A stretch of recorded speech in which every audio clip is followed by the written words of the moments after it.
সরকারের অনেক ক্ষেত্রে দুর্বলতা আছে, অনেককে সচেতন করতে পারেননি, অনেককে আইনের আওতায় আনতে পারেননি। তাই আজকে ক্যাডার সার্ভিসের লোকেরা তারা হাসিনার লিফলেট বিতরণের সাহস পায়।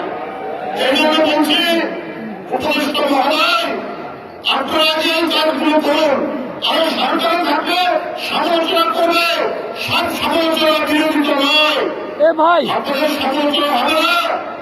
আপনারা 100টি আইটেমের উপর আপনারা ভ্যাট বসালেন, আপনারা শুল্ক চার বসালেন, আপনারা মোবাইল টেলিফোনে কথা বলবেন, তার উপরে আপনারা কর বসালেন।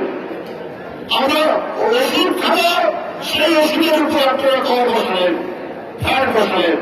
আপনার যে ছোটখাটো রেস্টুরেন্ট, তার উপরে আপনারা কর বসালেন। একটা ধরনের অন্যায়, ইন্ডিয়ার মানুষকে আপনারা আরো নিঃশ্বাসিত করছেন। এর বিরুদ্ধে সমালোচনা করবো আমরা।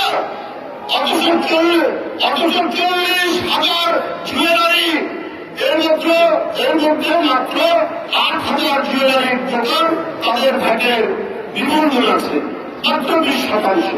80% জুয়েলারির কোন নিবন্ধন নেই। সোনার দোকান, হীরের দোকানে আপনার ভ্যাট বসে না, আপনার ওষুধের উপর ভ্যাট বসে, মোবাইল টেলিফোনের উপর ভ্যাট বসে, ইন্টারনেটের উপর ভ্যাট বসে।